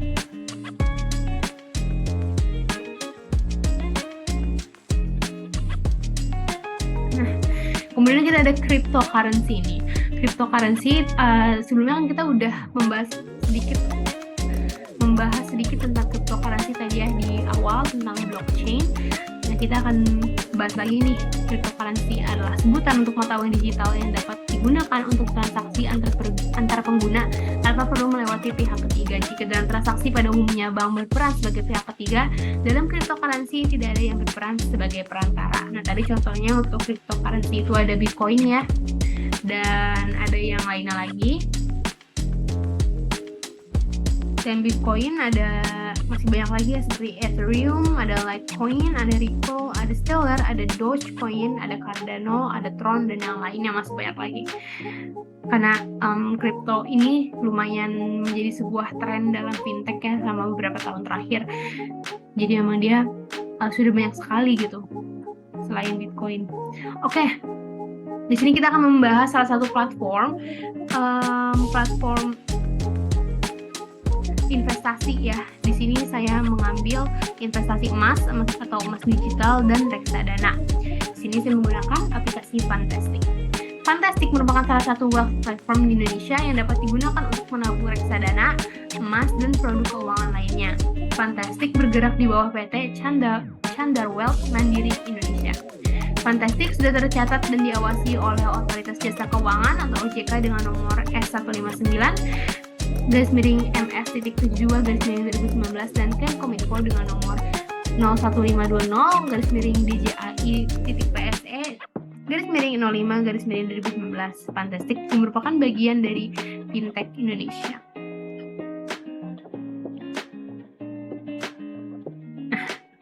Jadi Fantastic ini dia salah satu web platform ya, dia bisa digunakan untuk menabung reksadana, emas, dan produk yang lainnya. Nah, ini beberapa fitur utama dari Fantastic. Yang pertama ada portofolio. Jadi di sini pengguna bisa melihat semua aset yang sudah dibeli melalui Fantastic. Informasi yang berada pada portofolio ini ada total aset, ya, total aset, alokasinya di apa saja. Kemudian ada pertumbuhan aset juga ini dalam bentuk grafik. Kemudian ada misi keuangan. Jadi di sini Fantastic bisa membantu kita untuk mencapai target yang kita inginkan. Dan kita juga bisa memantau progres itu dari awal. Contoh beberapa misi keuangannya yang ada itu seperti dana pensiun, umroh, dana darurat, properti, pendidikan, liburan, atau yang lainnya. Nah, di sini kita diminta berapa pengeluaran per bulanmu, apakah kamu ada tanggungan, apakah kamu berada penghasilan tetap, maka kebutuhan dana darurat idealmu adalah sekian. Nah, di bawahnya sini kita diberikan rekomendasi dari reksadananya yang cocok dengan target kita. Nah, selain menjadi platform investasi nih, Fantastic juga ternyata menyediakan fitur konsultasi keuangan dengan financial planner yang profesional. Beberapa hal yang dapat dikonsultasikan seperti analisa keuangan, analisa aset, analisa goal, dan konsultasi keuangan lainnya. Nah, tapi untuk saat ini konsultasi hanya bisa secara online, dan kita juga bisa memilih konsultan ya. Kita bisa mengganti konsultan dan memilih waktunya, yang membuat jadwal dengan konsultannya untuk melakukan konsultasi. Kita masuk ke pembahasan emas digital di Fantastic. Di Fantastic, dalam emas digital itu bekerja sama dengan Indogold dalam menabung emas digital di aplikasinya. Dalam hal ini, Fantastic itu bukanlah sebagai penjual atau penyedia emas, tapi si Indogold-nya ini. Jadi Fantastic ini menyediakan platform, dan penyedia emasnya itu adalah Indogold. Keuntungan emas digital di Fantastic, ya pertama itu beginner friendly ya. Jadi kalau di Fantastic itu menabungnya bisa dimulai dari 0,001 gram atau setara dengan rupiah 10.000, yang cocok untuk pemula yang baru pengen mencoba investasi emas. Kemudian terproteksi, emas yang dibeli di Fantastic telah dilindungi oleh asuransi sehingga pengguna tidak perlu merasa khawatir dengan risiko kehilangan. Yang ketiga itu pencairannya cepat. Ketika menjual kembali produk emas, maka nominal yang cair akan langsung masuk ke rekening pribadi pengguna yang sudah terdaftar. Nah, di sini jadi ketika kita mau membeli emas nih, nanti di sini kita diberikan daftar harga belinya, 0,1 gram berapa, 0,25 gram berapa, 1 gram, 2 gram sekian, dan ada juga performanya dalam bentuk grafik. Di 1 bulan ke belakang, performa emasnya seperti ini. Nah, ketika kita ingin beli, kita pencet yang tombol beli ini, nanti kita bisa memilih untuk beli dalam gram emas atau beli dalam rupiah. Kalau beli dalam rupiah, kita memasukkan jumlah uangnya. Kalau beli dalam gram emas, kita memasukkan jumlah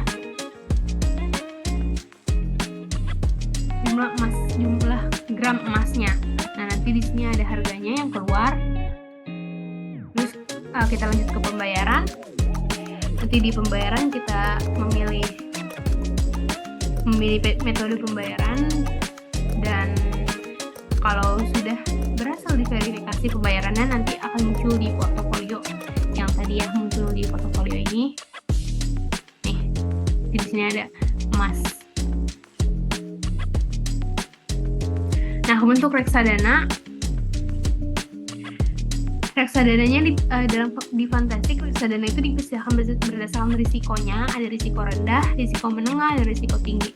Dari sini diberikan produk apa saja. Risiko rendah misalnya ada HPAM Ultima Money Market, kemudian risiko menengah ada Trimega Balance Absolute Strategy, dan risiko tinggi ada Batavia Dana Saham. Nah, ini ketika kita pencet produknya, maka kita akan diberikan detail produknya seperti ini ya. Ada nilai aktiva bersih per unitnya, ada performa 1 tahun, ada annual compounding rate, kemudian ada dana kelolaan produk, diberikan juga manajer investasinya siapa,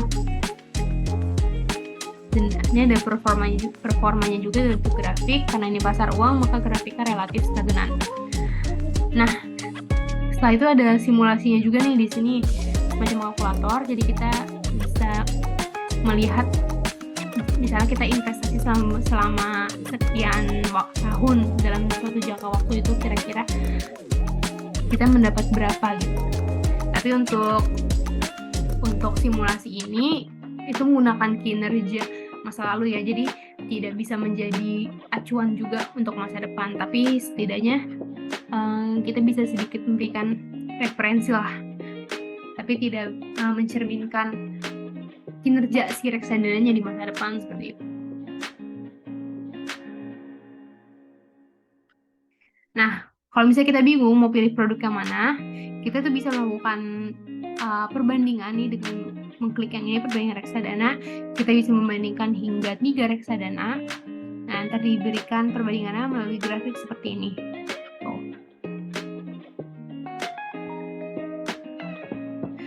Kemudian kalau kita ingin membeli reksadananya, kita bisa memencet beli yang ini ya. Kemudian kita akan masuk ke sini, mau nabung berapa, kita masukkan saja jumlahnya.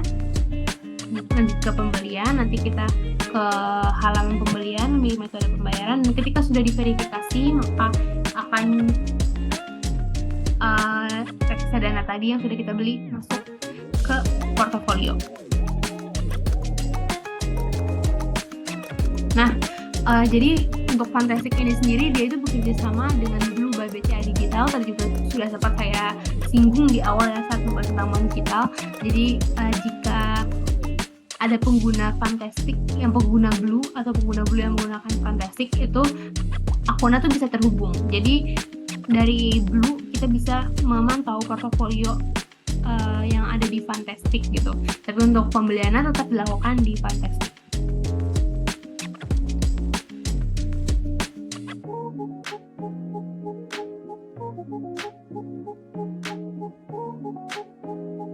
Oke, sekarang kita memasuki sistem transfer uang nih. Kira-kira kita akan mempelajari nih kira-kira di transfer uang ini tuh, kalau transfer uang gitu ya melalui bank, kira-kira tuh ada apa aja sih caranya seperti itu. Nah, yang pertama itu ada LLG atau lalu lintas giro, merupakan metode transfer uang antar bank dengan menggunakan fasilitas clearing. Oleh karena itu, metode LLG juga dikenal sebagai sistem clearing nasional atau SKN. Clearing merupakan pemeriksaan bank untuk memastikan saldo pemilik rekening mencukupi untuk proses transfer uang.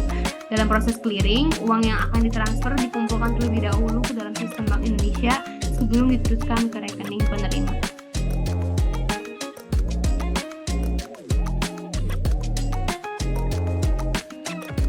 Oke, setelah ada LLG ada RTGS atau Real Time Gross Settlement.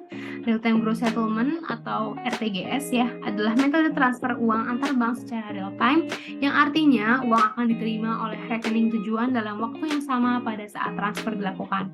Toleransi waktu dalam metode transfer ini adalah sekitar 4 jam hingga uang sampai pada rekening penerima. RTGS merupakan metode transfer yang sering kita gunakan dalam transaksi keuangan sehari-hari seperti ATM, mobile banking, atau internet banking. Nah, jadi kalau misalnya sistem, kalau yang sistem clearing ini dia ke bank dulu ya. Nah, kalau ini tuh dia real time secara langsung ya, dalam waktu real time. Jadi uang akan diterima ke rekening tujuan dalam waktu yang sama pada saat transfer dilakukan. Nah, di sini ada beberapa perbedaannya. Yang pertama, waktu proses untuk LLG itu dia lebih lama, sekitar 2-3 hari. Untuk RTGS itu dia lebih cepat ya, 3-4 jam. Kemudian batas minimum per transaksi LLG itu Rp10.000 dan RTGS itu minimumnya Rp100 juta. Jadi memang untuk transfer dalam nominal besar ya. Batas maksimum per transaksinya LLG itu Rp99.999.999. Kalau RTGS itu tergantung limit transaksi masing-masing bank.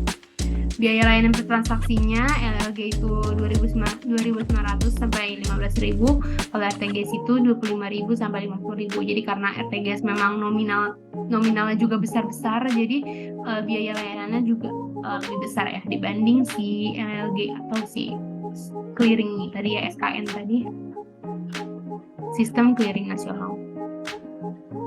Nah, kemudian ada nih yang namanya BIPASS, merupakan infrastruktur sistem pembayaran retail nasional yang dapat memfasilitasi pembayaran retail secara real time, aman, efisien, dan tersedia setiap saat. Saat ini menjadi standar nasional untuk transfer bank di Indonesia. Nah, ini kan buat BIPASS ini tuh real time juga ya dia, sama seperti si RTGS. Nah, terus bedanya apa sih? Nah, di sini ada beberapa perbedaannya antara BIPASS, SKN, dan Real Time Gross Settlement. Pertama, untuk batas nominal transaksi, kalau BIPASS itu maksimalnya 250 juta per transaksi, kalau SKN maksimal 1 miliar per transaksi, kalau RTGS transaksi nilai besar di atas 100 juta per transaksi yang tadi ya. Memang dia tuh nominalnya besar-besar. Kemudian waktu layanan, BIPASS tersedia sepanjang waktu atau 24/7. Kalau misalnya SKN dan Real Time Gross Settlement ini dia terdapat jam operasional, yaitu sejak pukul 6:30 pagi sampai 4:30 sore. Channel pembayarannya kalau BIPASS itu mobile banking, internet banking, counter ataupun teller, dan di tahun ini sudah bisa melalui QR, ATM, dan mesin EDC. Kalau SKN dan real time gross settlement ini dia mobile banking, internet banking, counter, dan teller. Jadi layanan BI Fast transfer kredit individual, tapi sejak 2023 sudah menjadi transfer debit, go credit, request for payment, kartu ATM atau debit, kartu kredit, uang elektronik, dan cross border. Kalau SKN dia transfer kredit dan debit, kalau real time gross settlement dia transfer kredit saja. Biaya transaksinya untuk BI Fast maksimal 2.500 transaksi. Kalau sistem clearing nasional maksimal 2.900 transaksi, dan kalau misalnya RTGS itu dia maksimalnya 30.000 per transaksi. Nah, kemudian ada juga nih transfer internasional. Jadi kalau misalnya kita mau transfer ke luar negeri itu kira-kira caranya seperti apa ya? Nah, jadi di sini ada namanya remittance, yaitu adalah layanan perbankan untuk mengirimkan uang dalam bentuk valuta asing dari dalam negeri ke luar negeri dan sebaliknya. Waktu yang diperlukan untuk remittance dari transfer dalam negeri tentu lebih lama. Hal ini dikarenakan perbankan di Indonesia menganut SWIFT atau Society for Worldwide Interbank Financial Telecommunications, sedangkan bank yang ada di luar negeri menerapkan sistem IBAN atau International Bank Account Number. Nah, apa sih SWIFT dan IBAN itu? Jadi nanti kita akan membahas sedikit ya tentang SWIFT dan IBAN ini. Oke, sebelumnya kita akan melihat dulu nih kalau misalnya kita transfer remittance ini di salah satu m-banking yaitu BNI, itu gimana sih caranya. Jadi pertama kita buka nih aplikasi mobile bank BNI, kemudian kita pilih menu transfer.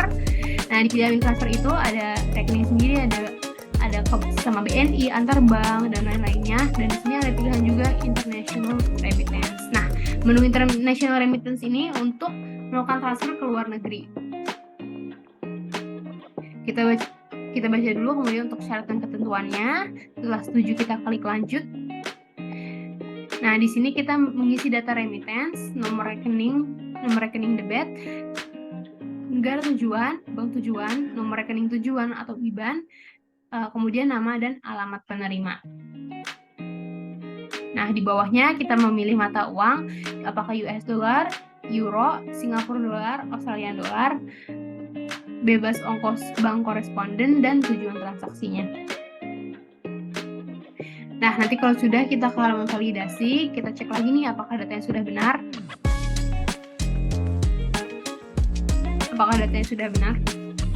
Kemudian memasukkan password transaksi di sini.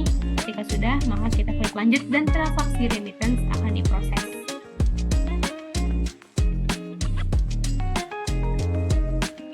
Nah, untuk remittance ini sebenarnya dia bisa diproses secara cepat ya, namun karena tadi itu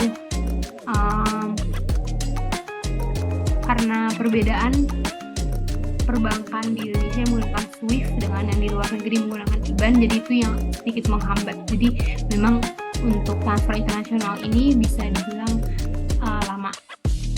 Nah, mari kita lihat nih bedanya SWIFT sama IBAN itu apa sih? Oke. Jadi IBAN itu merupakan sistem penomoran internasional standar yang dikembangkan untuk mengidentifikasi rekening bank luar negeri. Kode IBAN mempunyai 22-30 rangkaian huruf dan angka yang masing-masing negara akan diwakili dengan 2 kode huruf negaranya, kemudian diikuti dengan kode khusus, lalu kode kantor cabang dan nomor rekening penerima pada bagian terakhir. Nah, ini yang dianut oleh luar negeri ya, yaitu adalah IBAN. IBAN itu tadi kepanjangan dari International Bank Account Number. Nah, sedangkan kalau SWIFT itu apa? Kalau SWIFT itu adalah Society for Worldwide Interbank Financial Telecommunication yang merupakan kode unik yang digunakan untuk mengidentifikasi suatu bank. Format yang terdapat di dalam kode SWIFT ini memiliki 6-8 buah huruf berbentuk AAAA, BB, CC, DDD yang terdiri dari kode bank yang A, kode negara yang B, kode pusat yang C, dan kode bank cabang yang D. Dan SWIFT code, nih benar-benar di sini ada kode negaranya, kemudian ada check digits, kemudian ada kode bank, ada sort code, dan ada account number-nya, akun nomor rekeningnya. Nah, ini tadi yang udah dijelaskan tadi kalau IBAN itu dia ada 22 sampai 30 rangkaian huruf, 2 kode negara, kode khusus, kode kantor cabang, dan nomor rekening. Kalau Swift code di sini ada kode bank, itu dia formatnya hanya letters only atau cuman huruf gitu ya. Dan ada kode negara, ini juga hanya huruf. Kemudian ada kode lokasi, formatnya huruf dan angka, dan terakhir itu ada kode cabang. Ini formatnya huruf dan angka.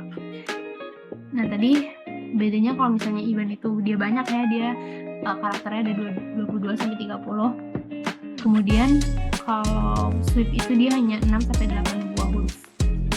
Nah, ini perbedaan formatnya. Oke, baik, kita sudah berada di penghujung video ya. Tadi merupakan bahasan terakhir kita di video 100 Minutes with Siak ini. Kita sudah membahas dari awal, kita telah membahas perkembangan teknologi finansial saat ini. Kemudian kita juga sudah membahas uang dan sejarahnya. Kemudian kita membahas forex, perbankan, perpajakan, bank digital, pembayaran elektronik, P2P lending, crowdfunding, sistem investasi, dan terakhir ini sistem transfer ini ya. Baik, mungkin itu saja yang bisa saya jelaskan. Saya Fadil Piananda, mohon maaf bila ada kesalahan kata maupun ucapan dalam penyampaian review materi saat ini. Saya pamit undur diri. Wassalamualaikum warahmatullahi wabarakatuh. Terima kasih.